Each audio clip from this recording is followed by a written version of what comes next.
निमिषा का यमनी नर्स हनान पर बड़ा आरोप। मेहदी की लाश के टुकड़े टंकी में डाले। निमिषा बोली, मुझे ही फांसी क्यों। निमिषा प्रिया केरल की एक भारतीय नर्स हैं जो 2017 में यमन में अपने business partner Talal Abdo Mehdi की हत्या के आरोप में फंसी। इस मामले ने अंतर्राष्ट्रीय ध्यान खींचा क्योंकि यमन की अदालत ने निमिषा को मौत की सजा सुनाई और उसके साथ काम करने वाली यमनी नर्स हनान को आजीवन कारावास मिला। हनान वही नर्स है जिसने मेहदी को बेहोशी की दवा देने की बात कही थी। निमिषा को आइडिया दिया था। हनान ने ये आइडिया इसलिए दिया क्योंकि मेहदी ने निमिषा का पासपोर्ट जब्त कर लिया था।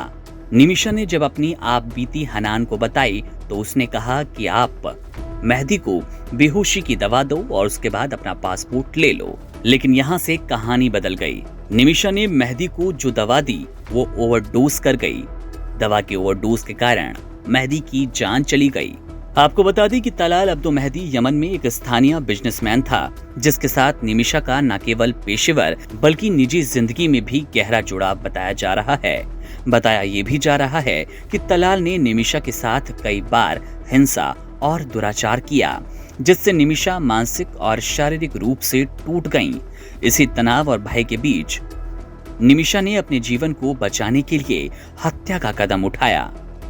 यमनी नर्स हनान की भूमिका इस घटना में एक सहायक की थी। हनान ने तलाल को बेहोशी की दवा देने की बात कही।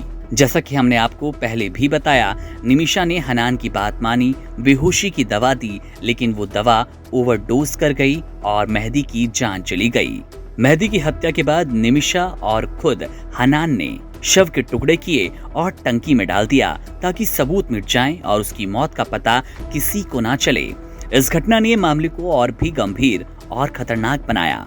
यमन की अदालत ने इस पूरे मामले की गंभीरता को ध्यान में रखते हुए निमिषा को मुख्य दोषी पाया।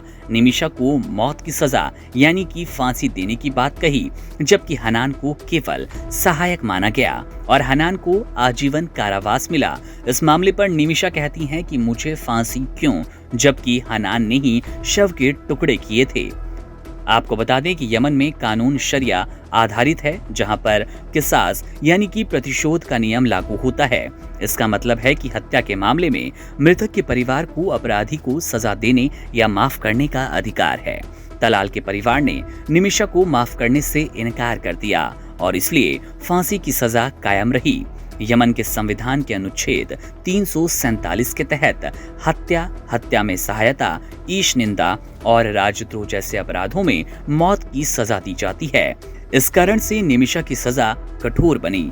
भारत सरकार, यमन में भारतीय दूतावास और कई सामाजिक एवं धार्मिक संगठन निमिषा की जान बचाने के लिए लगातार प्रयास कर रहे हैं। प्रमुख धर्मगुरु कंथापुरम एपी अबू बकर मुस्लियार ने भी मध्यस्थता की, जिस बातचीत के कारण निमिषा की फांसी टल गई है।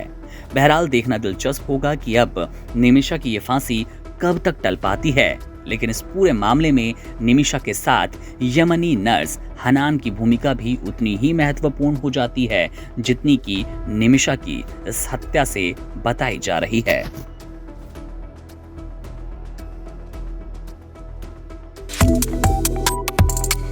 Subscribe to One India and never miss an update.